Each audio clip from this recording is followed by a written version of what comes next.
Hey nerds, Farmer Jesse here. Welcome to Growers Daily, your daily dose of ecological farming insight. It is Wednesday, September the 10th, 2025, and today we are answering your composting questions, and we're talking about living mulches. I mean, it is Wednesday after all, so let's do it.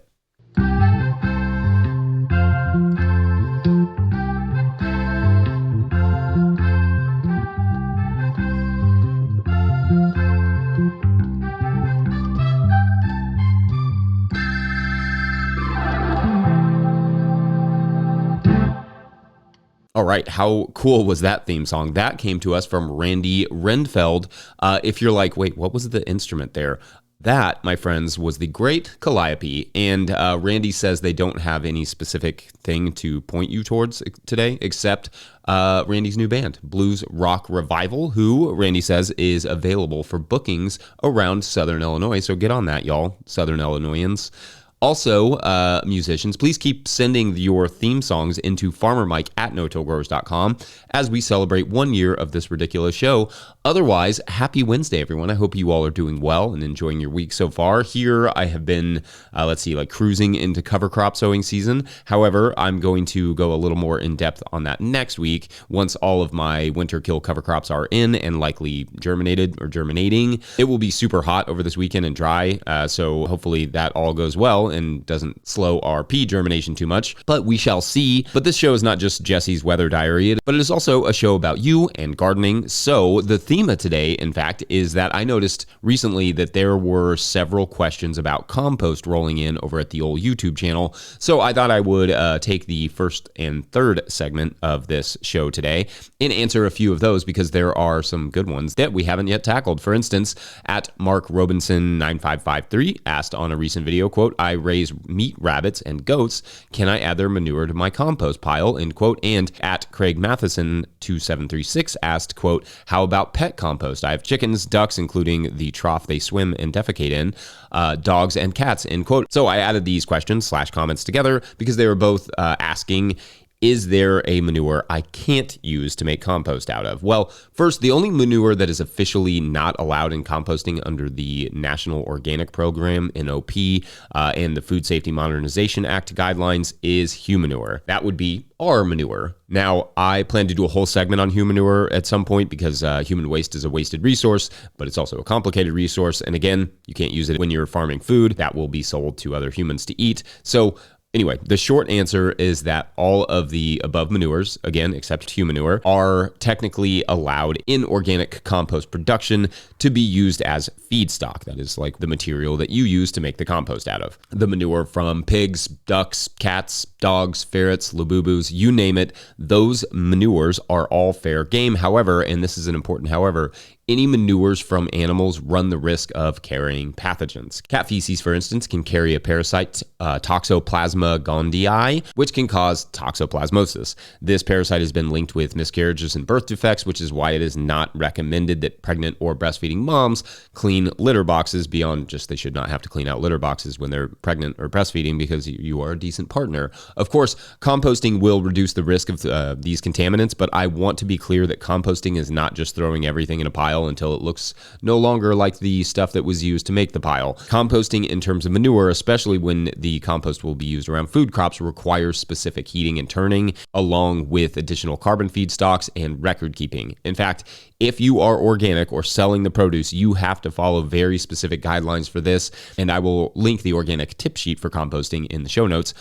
For compost and in terms of food safety, you really do have to take manure seriously for the risk of contaminating your food. You do not want to make anyone sick. Of course, manure can be an excellent source of nutrients for a compost pile, or it can be an excellent source of pathogens, so it is worth really understanding how to use it properly. In fact, I found a small study out of Thailand that found, quote, "The composted cat manure exhibited significantly higher levels of calcium, phosphorus, and sulfur compared to other composted manures. Composted dog manure contained a significantly higher nitrogen content, while the potassium levels were notably higher in composted hen manure. Furthermore, the magnesium content was significantly higher in composted pig manure compared to other composted animal manures," end quote. So at very least, those pet manures in Thailand are comparable to other livestock manures, if not higher, for certain nutrients. That's fun. Like all things, diversity of inputs is the key to making a good compost. But I guess the short answer is that technically, yes, pet manures are not prohibited as the rules are currently written, so long as you take the composting process seriously. Obviously, some of this will depend on what you use for your cat litter or, say, hamster bedding, but a mix of manures can really bring in some interesting nutrients and biology to a well-made compost pile. It's not something we use, but what say you all about that? We can discuss it more on Friday. Otherwise, we're going to take a quick break, and when we come back, we'll talk living mulch. BRB. Hey, no-till growers, it's Austin with Vital Root Farm. Just sharing that here in Zone 3A, northern Minnesota, we already got toasted with a good frost on September 4. So the zucchini are done, and this buckwheat cover crop also not going to make it. Gotta love living in the coldest place in the nation. Today's episode of Growers Daily is brought to you by Farmhand.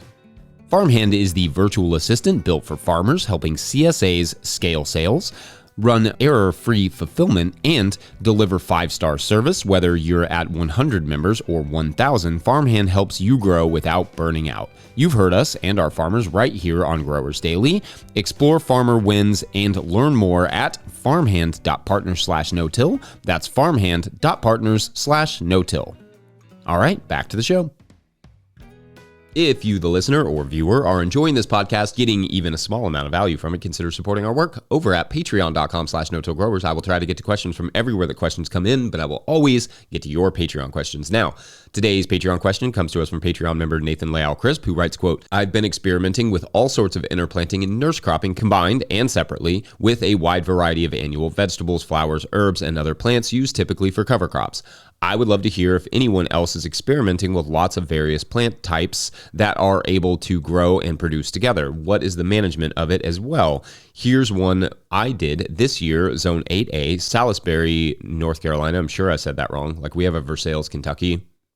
You know, it's easy to get these things wrong. Anyway, they write, we amended the ground with 50% recommended fertility up front and just managed nutrients with AEA, that's Advancing Eco Agriculture, foliar applications, treated seed with Seed Flare and BioCoat Gold, both applications from Advancing Eco Agriculture.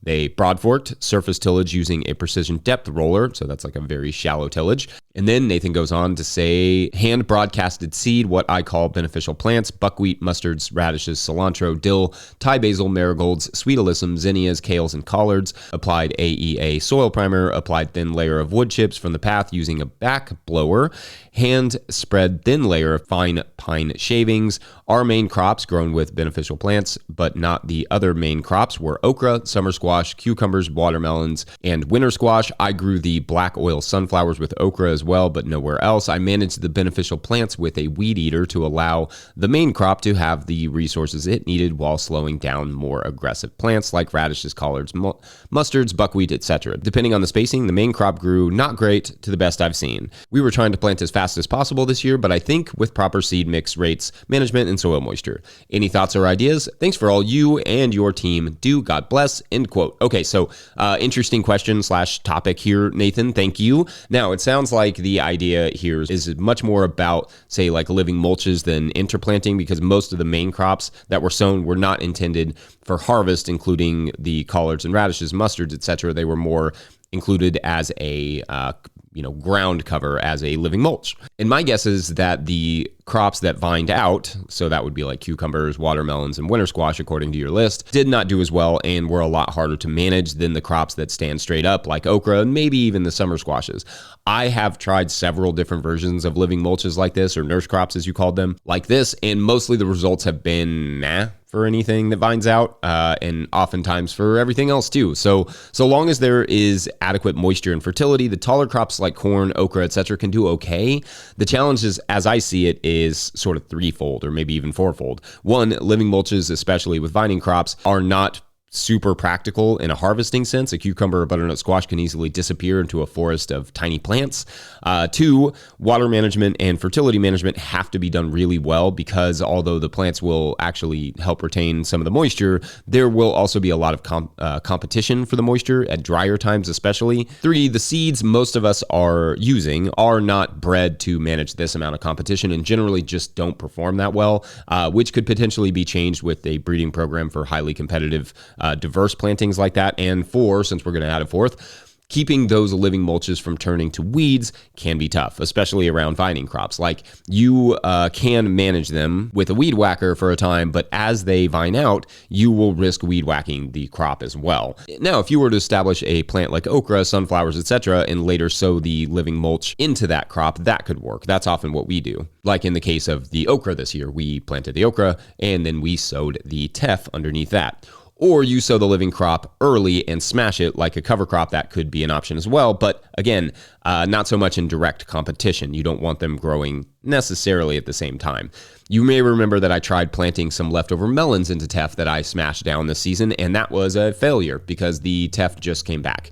But it also straight up stopped raining here for 2 months, so that didn't help and likely skewed the results a little bit. But my guess is that it would have probably failed either way just because that teff kind of bounced back. I should have instead terminated the teff and then planted the melons and got some of those same benefits. Now, that isn't to say living mulches won't work. It's just to say they don't necessarily make sense for every crop. Okra is one that I've had luck with, again, so long as there is an abundance of moisture. Corn does okay. Sunflowers do fine. You may want to give everything a little bit more space. In some cases, flowers may actually grow longer stems if you're doing like any sort of cut flower production with the competition. But the challenge there is the stems may also be weaker. So if you try it with a flower crop, say something low-lying like sweet alyssum or teff, then just proceed with small experiments first, no matter if you're growing flowers or food or whatever. This is why I'm much more interested in living pathways, honestly, rather than living mulches, because the pathways add some of the benefits to the gardens that the living mulches do, while also being more controllable and less in the way. Or like it is in the tunnel, I like the sweet alyssum beneath the tomatoes because the benefits the flowers bring, like the parasitic wasps and all those good things, and I like the moisture retention beneath all the growth as they sort of bush out. But in the field, I probably wouldn't do that so much for the poor airflow because I'm not pruning the tomatoes in the field, so having that sweet alyssum right up against the vines is not as good. For vining crops, I prefer mulches in the pathways and around them, like your wood chips or bare pathways, so that they can vine out, and then I can find the fruits when they're done. So I guess for me, my recommendation is just to try these ideas on a really, really small scale and compare them with the rest of your production that doesn't have, the living mulch underneath it and see which does better. Maybe start saving some of those seeds as well to get more of them primed for, that level of competition. That sort of stuff. Anyway, very interesting stuff. And I know there's a lot of potential here. It just is going to take a lot of work. Anyone else tried a living mulch and had success? Let us know. I'm not totally out on living mulches. There is some potential there. Like I said, it just has to be done right. Otherwise, we're going to take a quick break. And when we come back, we'll get back to compost. Be right back. Said back a lot there. It's all right. Hey nerds, it's Nancy from Kindly Farms, 2 hours north of Toronto in Canada. I'm a certified veganic farm and I only use plant-based materials for my compost and my fertilizer. And I grow all kinds of produce and pollinators. I still have tomatoes and squash, pumpkins on the go. And I also use minimal till practices, living pathways. And I'm going to plant alfalfa for my winter cover crop. Farmer Claire Coleman here from the Winter Growers Podcast. Did you know that I also founded Real Farmer Care, a nonprofit that supports farmer well-being? From my own experiences farming, I knew firsthand that this type of support was missing from ag, so I decided to do something about it. As of today, there are over 500 farmer recipients of a $100 self-care award, with more applying daily. If you'd like to help, each $100 donated supports one new farmer. Visit realfarmercare.com to donate and learn more. Again, that's realfarmercare.com. All right, so I'm going to keep going on answering some of these compost questions I saw last week. Seem to be somewhat of a theme in the comments section on YouTube, so why not tackle a few? Fall is always, for me, a good composting time because I have the capacity to take it on, and often at least some of the materials. At AI 1.0, which may or may not actually just be an AI bot, I don't know, asked, quote, better adding char at the beginning of composting or when finished, end quote. And the answer is that there is a case to be made for either, but it depends. For instance, because raw biochar is a very carbon heavy material, it is basically just carbon, it is going to change your carbon to nitrogen ratio. So in a scenario where you don't have a lot of nitrogen, which describes us typically on our farm, then you would not want to add too much of the biochar before composting because it'll basically cease the composting process. In that case, it's better to add it in the curing stage after the compost is already made, and it can just sort of absorb some of those nutrients and microbes and stuff. Because like I said, it can straight up stop the thermophilic stage, the hot one, if added in too high of concentrations. So my preference generally here is to effectively finish that thermophilic stage before adding any sort of biochar or anything like that, which again is just specifically like a specially made charcoal.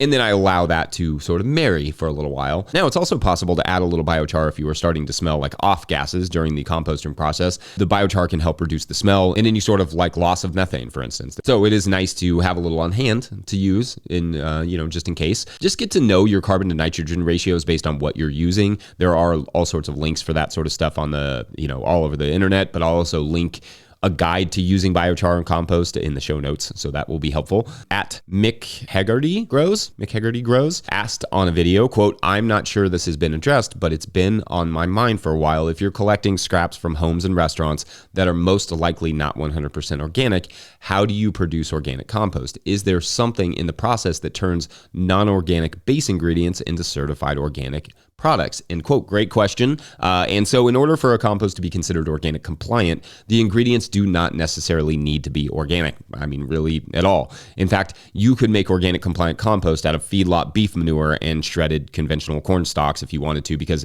it is less about the origins of the feedstocks and more about how the manure was processed in this case. So as long as the feedstocks are not prohibited, again, no human waste, no direct chemicals, that sort of stuff, and that proper temperature and turning regulations are met, then it will be considered okay for use on organic farms. Compost itself cannot be certified as organic. Some compost products, like soil mixes and such, can technically be OMRI listed or certified. For a certified organic farm, you have to either use compost that has met the National Organic Program guidelines, which the composter must be able to prove that they did that, or you have to follow what is called the 90-120 day rule with manure, meaning that the raw manure or manure that has not been properly composted, and that's even if it looks like compost, cannot go on the surface where food will be harvested within 120 days of something that touches the ground, like radishes or lettuce, etc., or 90 days before something that doesn't really, like a tomato, for instance. And certifiers take those timeframes very seriously. So today is like September 10th.